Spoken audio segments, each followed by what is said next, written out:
Ingeniero, buenos días. Retomando la charla anterior, ¿cuáles son los elementos que se deben cumplir para que una vivienda responda a una arquitectura sustentable?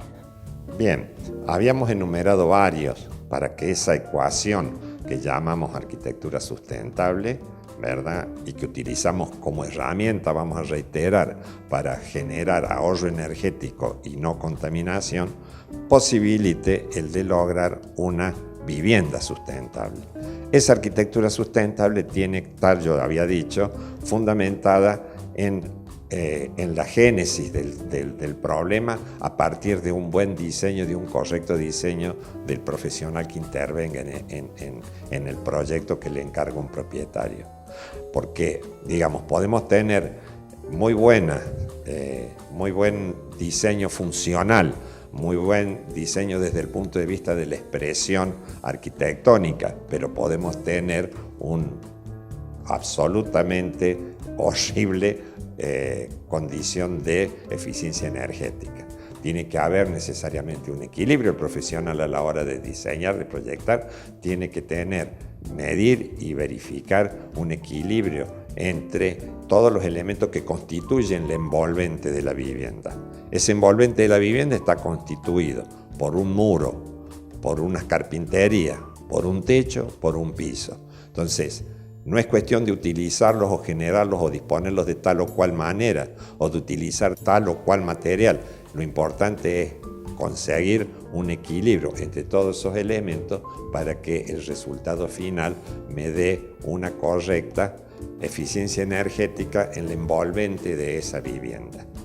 Para eso yo decía que la génesis está en el proyecto de diseño de la vivienda. Efectivamente, para dar un ejemplo muy somero, podemos hablar mucho de esto, pero de nada sirve de que el profesional que hace el proyecto tenga las mayores capacidades de aislación térmica en la ejecución de los muros ciegos de la vivienda, si contemporáneamente utiliza aventanamientos desproporcionados en función de esos muros ciegos. Y ese aventanamiento, además de las dimensiones, geometría, formas, etcétera, etcétera, es de simple vidrio. Entonces pueden ser los materiales hiperaislantes desde el punto de vista térmico, pero necesariamente se van a ver contrarrestados por la deficiencia que le genera la carpintería.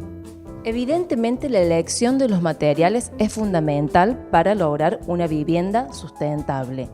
Hoy la oferta en el mercado de elementos y sistemas constructivos es muy amplia. ¿Cómo puedo asegurarme de hacer una buena elección? Muy bien, eso es responsabilidad exclusiva, como había dicho, del profesional que haga el diseño de la vivienda. Y efectivamente esa innumerable o esa gama bastante vasta de materiales que existen en el mercado tienen distintas características desde el punto de vista de la resistencia y otras condiciones, pero también, y es lo que nos interesa para el caso que estamos hablando, tienen distintas características desde el punto de vista de la aislación térmica. Evidentemente que si yo utilizo elementos o materiales o insumos en la ejecución del envolvente de la vivienda que tenga una alta capacidad de aislación térmica, voy a poder estar más cerca del objetivo deseado de que esa vivienda sea sustentable desde el punto de vista energético, porque eso me va a generar menor insumo de combustible para refrigerar en verano y para calefaccionar en invierno. Podemos decir entonces que el rol del profesional es fundamental en estas elecciones. ¿Qué papel juega el sistema constructivo? Muy bien la pregunta, porque ha aparecido casi a nivel internacional un criterio en algunos profesionales, sea de la arquitectura o sea de la ingeniería, que por ejemplo la prefabricación es sinónimo de sustentabilidad. Eso absolutamente no es correcto, porque puede haber sistemas constructivos que generen soluciones de vivienda correctamente sustentables u otras que son un desastre. Si hacemos un análisis somero y rápido de los antecedentes de las construcciones prefabricadas, vamos a encontrar que desde las originales construcciones que se realizaron a posteriori de la guerra en la mayoría de los países socialistas y en Alemania, en los países del norte de Europa, que era la gran mole de hormigón, pero que necesitaba de una rapidez para solucionar el tema de la vivienda en esas ciudades devastadas. Entonces eso podía tener su razón de ser, pero todas esas moles de hormigón lejos estaban de representar una vivienda sustentable. Después vienen los sistemas constructivos, ¿sí? Hablando de la prefabricación, los sistemas constructivos livianos. Aparece casi como una obligación cuando uno habla de sistemas constructivos prefabricados livianos de hablar de la construcción en madera. Sí, efectivamente, hay experiencias a nivel internacional y a nivel mundial de que se pueden hacer buenas viviendas y sustentables desde el punto de vista de la eficiencia energética. Pero para eso tiene que haber la madera, tiene que existir la madera y tiene que existir la infraestructura del tratamiento de la madera.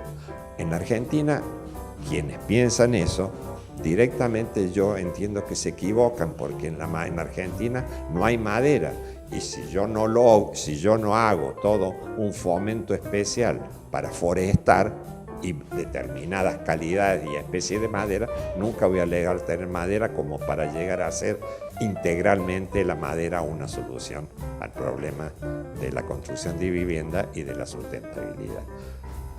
Efectivamente, la madera permite en los bastidores interiores colocar distintos niveles de materiales aislantes que generan un muy buen confort interior y una muy buena eficiencia energética.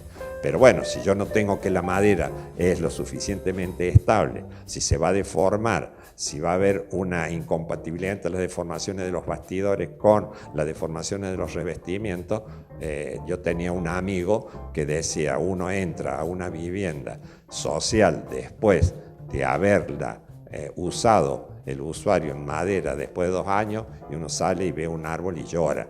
O sea, era una manera exagerada de decir qué es lo que había pasado con la integridad física en solo 2 años con esa vivienda. Ingeniero, se nos acabó el tiempo, pero lo comprometo para que en la próxima nota sigamos hablando de otros sistemas constructivos. Sí, me parece correcto y efectivamente esos materiales existen. Y yo me remonto a una experiencia a la que hace más de 5.000 años antes de Cristo se empezó a utilizar y que es el del ladrillo de arcilla. Primero en forma de adobe, que nos habíamos referido en la nota anterior, o el ladrillo cocido, en distintas variantes que fueron evolucionando conforme fue evolucionando la industrialización de los productos. Ingeniero, muchísimas gracias por habernos acompañado hoy. Gracias a ustedes y muy amable.